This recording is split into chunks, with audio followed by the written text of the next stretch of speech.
الحمدللہ والصلاة والسلام علی رسول اللہ وعلی آلہ وصحبہ اجمعین، اما بعد، اعوذ باللہ من الشیطان الرجیم، بسم اللہ الرحمن الرحیم۔ میرے محترم بزرگوں، میرے عزیز بھائیوں اور بہنوں، اور پیس ٹی وی پہ لائیو دیکھنے والے کروڑوں ناظرین، السلام علیکم ورحمۃ اللہ وبرکاتہ۔ نماز پڑھنے کے جو اہم رکن ہیں وہ قرآن مجید کا ذکر آتا ہے اور باقی کا ذکر آتا ہے حدیث میں، لیکن قرآن کے ذریعے ہمیں پتہ لگتا ہے کہ قرآن مجید میں اللہ سبحانہ وتعالیٰ فرماتے ہیں سورہ بقرہ میں، سورہ نمبر 2 آیت نمبر 144 144، اللہ فرماتے ہیں کہ جب بھی آپ نماز کے لیے کھڑے ہوتے ہیں، صلاح کے لیے کھڑے ہوتے ہیں، اپنا رخ مسجد حرام کی طرف کرو۔ Turn your face toward the sacred mosque. جدھر بھی آپ ہیں اپنا رخ، اپنا چہرہ مسجد حرام کی طرف کرو۔ یہ ہمارے لیے قبلہ ہے، کعبہ ہمارا قبلہ ہے۔ نماز پڑھتے وقت ہمیں رخ کرنا چاہیے مسجد حرام کی طرف، یہ فرض ہے۔ اللہ تعالیٰ فرماتے ہیں سورہ بقرہ میں، سورہ نمبر 2 آیت نمبر 238 میں، 238، اللہ تعالیٰ فرماتے ہیں کہ جب بھی آپ صلاح کے لیے کھڑے رہو تو stand with a devout frame of mind. آپ جب کھڑے ہوتے ہیں، عربی میں لفظ آتا قانتین، کہ اپنے ڈیواؤٹ فریم آف مائنڈ کے ساتھ آپ نماز پڑھو۔ اللہ فرماتے ہیں سورہ ہجر میں، سورہ نمبر 15 آیت نمبر 87 میں، کہ اللہ ہے سینٹ، اللہ نے نازل کیا ہے 7 آیتیں جو ہمیشہ دہرائی جاتی ہے، اور قرآن عظیم۔ جب قرآن مجید میں اس کا ذکر آتا ہے 7 آیتیں جو ہمیشہ دہرائی جاتی ہے، اس کا مطلب ہے سورہ فاتحہ۔ سورہ فاتحہ میں 7 آیتیں ہیں، تو قرآن میں اللہ تعالیٰ ذکر کرتے ہیں سورہ فاتحہ کے بارے میں، اور عظیم قرآن۔ سورہ فاتحہ کے علاوہ باقی حصہ جو قرآن کا ہے اسے کہا جاتا ہے قرآن عظیم۔ تو سورہ فاتحہ کا ذکر آتا ہے قرآن مجید میں سورہ ہجر میں، سورہ نمبر 15 آیت نمبر 87 میں۔ اور اللہ تعالیٰ قرآن مجید میں کہتے ہیں کہ صلاح میں آپ کو رکوع کرنا ضروری ہے، اور رکوع لفظ قرآن مجید میں کم سے کم 13 بار آیا ہے، اور صلاح کا اہم رکن جو ہے وہ سجدہ ہے۔ اپنے ماتھے کو زمین پہ ٹیکنا کہتے ہیں سجدہ، اور سجدہ کا لفظ قرآن مجید میں 92 ٹائمز آیا ہے، قرآن مجید 92 ٹائمز۔ اور اللہ تعالیٰ فرماتے ہیں سورہ العمران میں، سورہ نمبر 3 آیت نمبر 43 میں، یہاں مریم مقنت لربی کی وسجدی ورقی ما یا رقیم، کہ اے مریم آپ اللہ کی عبادت کرو اور سجدہ کرو اور رکوع کرو ان لوگوں کے ساتھ جو رکوع کر رہے ہیں۔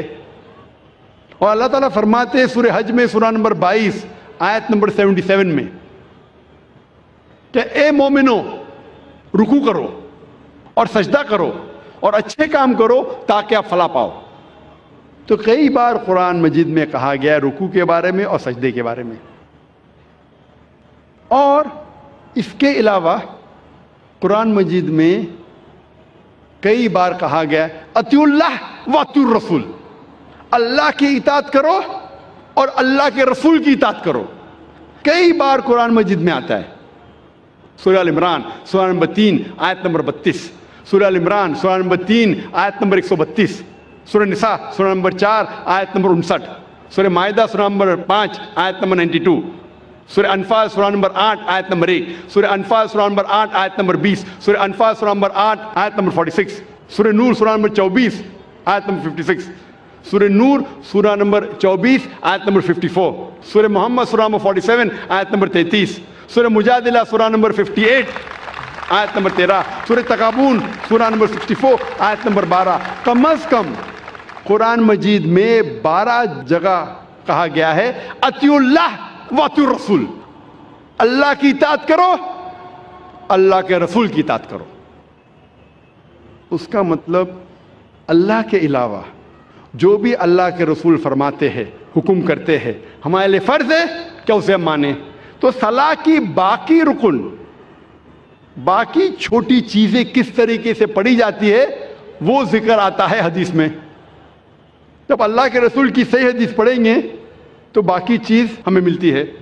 اور اللہ کے رسول فرماتے ہیں صحیح بخاری میں جلد نمبر 1 کتاب الآذان چیپٹر نمبر 18 حدیث نمبر 604 میں، پرے ایز یو سی می پرے، نماز پڑھو جس طریقے سے آپ مجھے پڑھتے ہوئے دیکھ رہے ہیں۔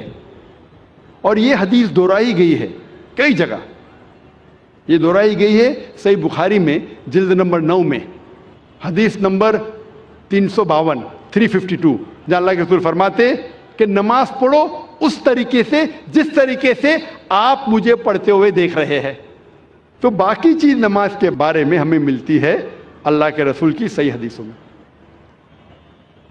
اللہ فرماتے ہیں سورہ داریات میں سورہ نمبر 51 چیپٹر 51 ورس نمبر 56 ورس 56، وما خلقت الجن والانس الا لیعبدون۔ اللہ سبحانہ و تعالیٰ نے جن اور انسان کو اسی لیے بنایا ہے تاکہ وہ اللہ کی عبادت کرے۔ اللہ نے جن اور انسان کو صرف اور صرف اسی لیے بنایا تاکہ وہ اللہ کی عبادت کرے۔ یہ لفظ عبادت آتا ہے عربی لفظ عبد سے، جس کی معنی ہے بندہ، بندگی، اور سارے انسان اللہ کے بندے ہیں۔ ہمیں فرض ہے کہ ہم ہمارے خالق، ہمارے رب اللہ سبحانہ و تعالیٰ کی عبادت کریں۔ کئی مسلمانوں کو غلط فہمی ہے کہ صلاح ہی صرف اللہ کی عبادت ہے۔ صلاح اللہ کی ایک اہم عبادت ہے، سب سے بہترین، لیکن صرف صلاح عبادت نہیں۔ عبادت کے معنی عبد، بندگی، اللہ کا کہنا ماننا۔ جب ہم اللہ کا حکم مانتے ہیں تو ہم اللہ کی عبادت کر رہے ہیں۔ اللہ جس چیز سے ہمیں روکتا ہے ہم اس سے پرہیز کرتے ہیں، ہم اللہ کی عبادت کر رہے ہیں۔ لیکن سب سے بہترین عبادت ہے صلاح۔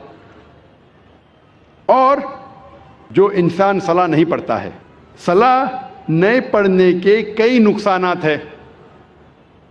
جو انسان صلاح نہیں پڑھتا اس کا ایمان کمزور ہوتا ہے، ہو سکتا ہے کہ وہ اپنا ایمان بھی گوائے۔ انسان سوچنے لگتا ہے کہ میرے پاس پیسہ ہے، میرے پاس دولت ہے، عیش ہے، آرام ہے، اللہ سے دور جاتا ہے۔ صلاح نہیں پڑھتا ہے اور دور جاتا ہے۔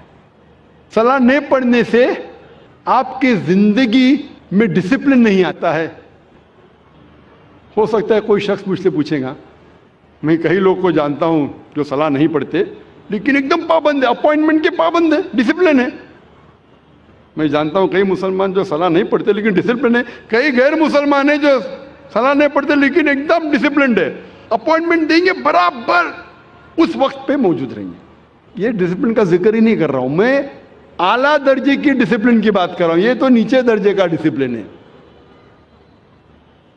اور آپ کبھی بھی دیکھیں گے اپوائنٹمنٹ کے بارے میں، اگر کوئی شخص اپنے ملازم کو اپوائنٹمنٹ دے رہا ہے تو اکثر وہ اگر اپوائنٹمنٹ کے پابندی بھی نہیں کریں گا اسے کوئی فرق پڑتا نہیں، میرا ملازم ہے میں آدھا گھنٹہ لیٹ جاؤں کیا فرق پڑتا ہے، کیونکہ وہ اس سے نیچا ہے۔ اپوائنٹمنٹ دے 10 بجے کہ آپ پہنچے 10:15 کو پہنچے 10:30 کو پہنچے 11 بجے نہیں بھی پہنچے، ملازم ہے، کوئی فرق پڑتا نہیں۔ اگر آپ اپنے بزنس پارٹنر کو اپوائنٹمنٹ دے رہے، آپ کوشش کریں گے ٹائم پہ رہیں گے، میں میرے بزنس پارٹنر کو تکلیف نہیں دینا، اپوائنٹمنٹ کے ٹائم پہ رہیں گے۔ جس کو آپ سمجھتے ہیں کہ وہ بہت مشہور اور عزت والا ہے، اگر آپ منسٹر کا اپوائنٹمنٹ لیں گے تو کیا کریں گے، 10 منٹ ٹائم کے پہلے پہنچیں گے، آدھا گھنٹہ پہلے پہنچیں گے۔ اگر وزیر اعظم کا اپوائنٹمنٹ لیں گے آپ ڈریں گے کہ اپوائنٹمنٹ چھوٹنے جائے گا تو آدھا گھنٹہ پہلے پہنچیں گے، 1 گھنٹہ پہلے پہنچیں گے۔ یہ انسان کی فطرت ہے۔ جو آپ کے نیچے ہے اس کی آپ قدر نہیں کرتے، جو برابر ہے قدر کرتے، جو اونچا ہے مشہور ہے زیادہ قدر کرتے۔ اس لحاظ سے اگر مان لو یہ چیز صحیح ہے، مان لو کہ یہ اپوائنٹمنٹ کا طریقہ صحیح ہے کہ اگر ٹکر کا ہے تو میں ٹائم پہ جاؤں، زیادہ اونچا ہے تو اور احتیاط رکھو۔ جب آپ کا اپوائنٹمنٹ آپ کے رب کے ساتھ ہے تو کتنی پابندی آپ کو کرنا چاہیے؟ اور رب کا مقابلہ مخلوق سے کر ہی نہیں سکتے. اگر وزیر کو ملنے کے لیے اتنی پابندی کر رہے تو اپنے رب کو ملنے کے لیے کتنی پابندی کرنا چاہیے آپ کو؟ رب کا مقابلہ وزیر سے ہو ہی نہیں سکتا ہے. وَلَمْ يَكُنْ لَهُ كُفُوًا أَحَدٌ، اس کے جیسا کوئی نہیں ہے. تو میں اس اپوائنٹمنٹ کی بات کر رہا ہوں، اونچے درجے کی. اگر صلاح سے دور رہیں گے تو آپ کی زندگی میں ڈسپلن آئیں گا ہی نہیں. جب وزیر آپ کا تھوڑا فیور کرتا ہے تو آپ ہل جاتے ہیں، اس کے لیے کچھ بھی کرنے کو تیار ہے. ہمارا خالق آپ کو زندگی دی ہے، ہمیں زندگی دی ہے، ہمیں اتنے نعمت دی ہے، ہم کتنا شکر ادا کرتے. اور جو سب سے بہترین نعمت ہے وہ تو ہم کبھی سوچتے بھی نہیں. میں آپ سے پوچھنا چاہتا ہوں کہ سب سے بہترین نعمت کیا ہے جو ضروری ہے آپ کے لیے جینے کے لیے؟ کیا ہے؟ کیا ہے؟ ہوا. شاید آپ نے تقریر سن چکے پہلے. ہاں، میں پوچھنا چاہتا ہوں کتنے لوگ ہمارے خالق کا شکریہ ادا کرتے کہ ہوا جو ہمیں چند منٹوں کے لیے نہیں ملیں گی تو مر جائیں گے.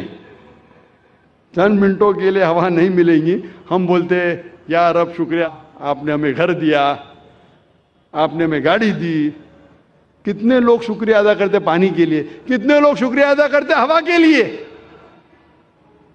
یہ جینے کے لیے ضروری ہے. جب میں نے میرے بچوں سے کمپٹیشن لگائی کہ سب سے زیادہ آپ کیا شکر ادا کریں گے اللہ کا، تو ایک سے بڑھ کر ایک جواب تھا. میری چھوٹی بیٹی رشدہ نے کہا سب سے بہترین میں شکریہ ادا کروں گی اللہ نے ہمیں ایمان دیا. ماشاءاللہ، یہ ہوا سے بھی بہتر ہے. ایمان جو اللہ نے ہمیں دیا ہے وہ ہوا سے بھی بہتر ہے. لیکن جینے کے لیے ضروری ہے ہوا. تو وہ خالق جو ہمیں اتنے نعمت برسا رہا ہے، اس کا اپوائنٹمنٹ کا آپ کو کوئی فکر نہیں.